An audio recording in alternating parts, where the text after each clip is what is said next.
English subtitle. Push the subtitle button.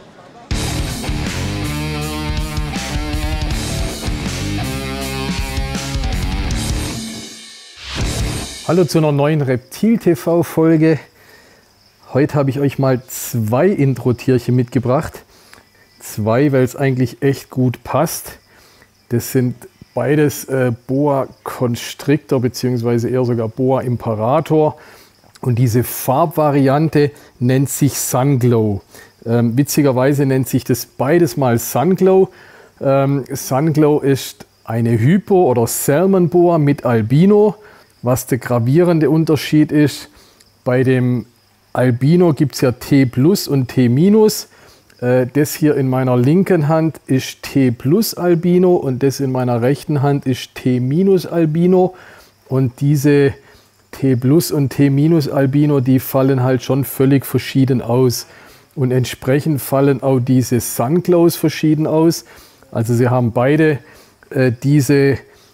das tolle Rot mit drin, ne, was vor allem von dem Salmon oder von dem Hypo kommt, ne, gerade wenn man die Schwänzchen anguckt. Beide so richtig rot-orangene Schwänzchen, aber natürlich insgesamt so der Gesamteindruck, ich tue sie mal ein wenig, so tun sie ein wenig schöner stillhalten. Der Gesamteindruck ist natürlich schon völlig verschieden, ne? Also der T-Albino fast weiß oder so ein gelbliches Weiß und der T-Albino hat eher so diese Cremefarbe oder diese, bei Königspütern zum Beispiel sagt man ja auch Karamell-Albino zu den T-Albinos, also eher so vielleicht diese Karamellfarbe oder diese Cremefarbe, ne? Ja, da haben wir kleiner was gelernt bei unseren Intro-Tierchen. Also wie gesagt, einmal Sunglow T+, einmal Sunglow T-. Ich finde sie beide wunderschön und deswegen meine Intro-Tierchen für euch heute. Das Thema heute ist ein ganz anderes. Es geht um Echsen bzw. es geht um eine Echse. Es geht auch nicht um diese hier, die habe ich jetzt nur symbolisch in der Hand. Also das ist ein schwarzer Theu. Es geht um schwarze Theus, aber um einen ganz bestimmten, wie der Titel schon sagt. Es geht um der Theu, der vom Dach flog, ne? Hintergrund zu der Sache ist jetzt muss ich kurz spiegeln, der Robin aus Österreich hat mir geschrieben und Bilder mitgeschickt und eigentlich eine ganz, ich würde mal sagen, eine interessante Geschichte über einen Theu. Vorneweg, ich möchte nicht, dass der Film dann dazu dient, diesen Robin zu verurteilen und wie kann denn das passieren und was weiß ich. Das lassen wir jetzt einfach mal dahingestellt. Ich denke, das ist nicht die Schuld vom Robin, dass dies so passiert ist. Und zwar, dass dieser Theu vom Dach geflogen ist, beziehungsweise genau genommen, der ist von der Dachterrasse vom 6. Stock, ist der runtergeflogen. Wie gesagt, wie es zu dem Umstand kam, hat er nicht genau beschrieben. Ich gehe einfach mal davon aus, dass der Robin da nicht fahrlässig oder grob fahrlässig war, sondern dass es einfach ein total saublöder Unfall war, der da passiert ist. Und in der heutigen Folge möchte ich euch darüber ein bisschen mehr zeigen, erzählen. Der Robin hat Bilder und ein Video auch mitgeschickt. Und ja, ich fand es so interessant, dass ich gedacht habe, das zeige ich euch als Reptil-TV-Community mal heute in der Folge. Um diesen hübschen schwarzen Theu, ne, Salvator merinae, geht es auf dem Bild. Der Robin hätte gern gehabt, dass wir es vielleicht auch bei ihm drehen. Der wohnt im letzten Eck von Österreich, war mir etwas weit zum Hinfahren. Ich glaube, dass wir das eigentlich hier im Studio auch ganz gut machen und zeigen können. Hier seht ihr nochmal ein zweites Bild von dem Tier, wie die schön da liegt, das Mädel, in so einer Transportbox drin. Wie vorher angesprochen, da ist ein ganz blöder Unfall passiert. Der Theu ist vom 6. Stock Dachterrasse runtergeflogen, hat sich natürlich schwer verletzt.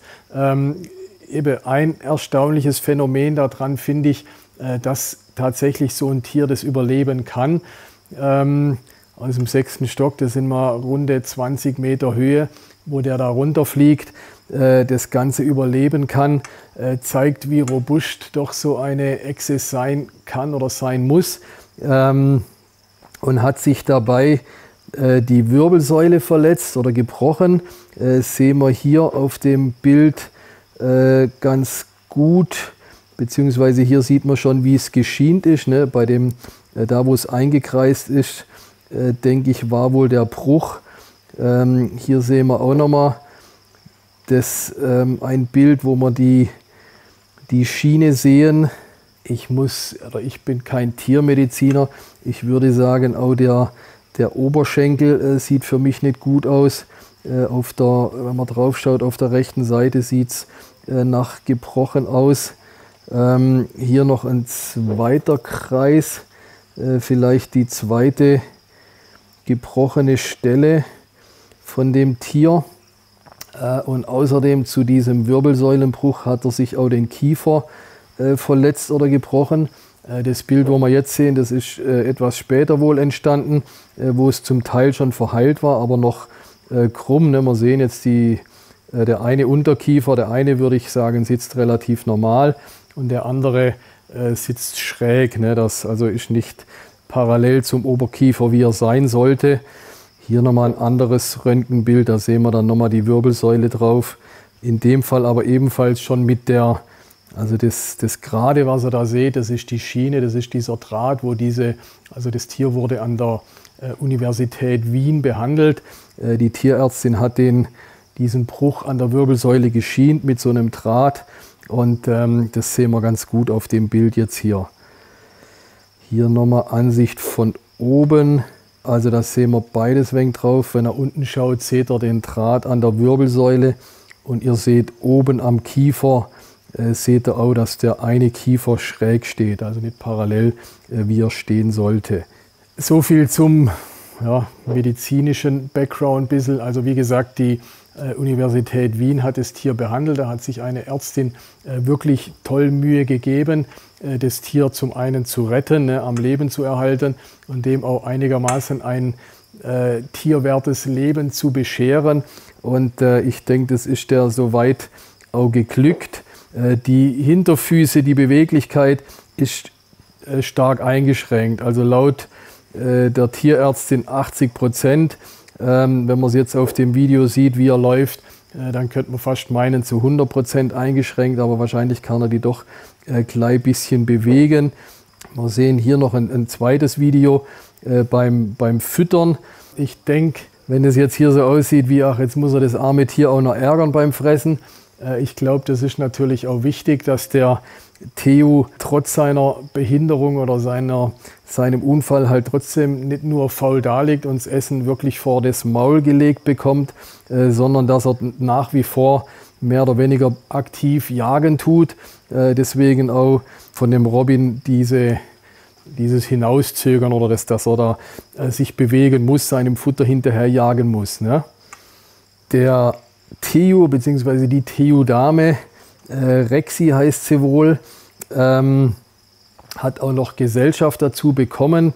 Der Robin schreibt, Vergesellschaftung bisher keine Probleme, vor allem weil die Sophia doch als Jungtier dazugekommen ist. Es gibt da keine Streitereien. Also er hat dem Theo-Weibchen ein zweites Weibchen dazugesetzt und also ein komplett gesundes oder nicht behindertes Theo-Weibchen dazugesetzt und so sind die zumindest auch zu zweit. Jetzt könnte man meinen, alles gut, alles super, ganz so perfekt ist natürlich nicht. Was dem Theo Probleme macht durch diesen Unfall ist einfach, dass das Koten, sage ich mal, also die Verdauung funktioniert relativ einwandfrei, aber das Absetzen von Kot und Urin funktioniert nicht richtig. Das sieht man manchmal bei Tieren, die eine gebrochene Wirbelsäule, wir hatten mal einen grünen Leguan, da ist auch war die Wirbelsäule gebrochen, da war das ein ähnliches Problem, der kann auch nicht allein Kot absetzen, muss man mal helfen, muss man massieren beim Kot absetzen und so ist es in dem Fall wohl auch. Die Rexi, also die Tierärztin hat es wohl so beschrieben, da genau der Wirbel gebrochen war, durch welcher die Nerven dann zu den Beinen und zu dem Darmtrakt abzweigen.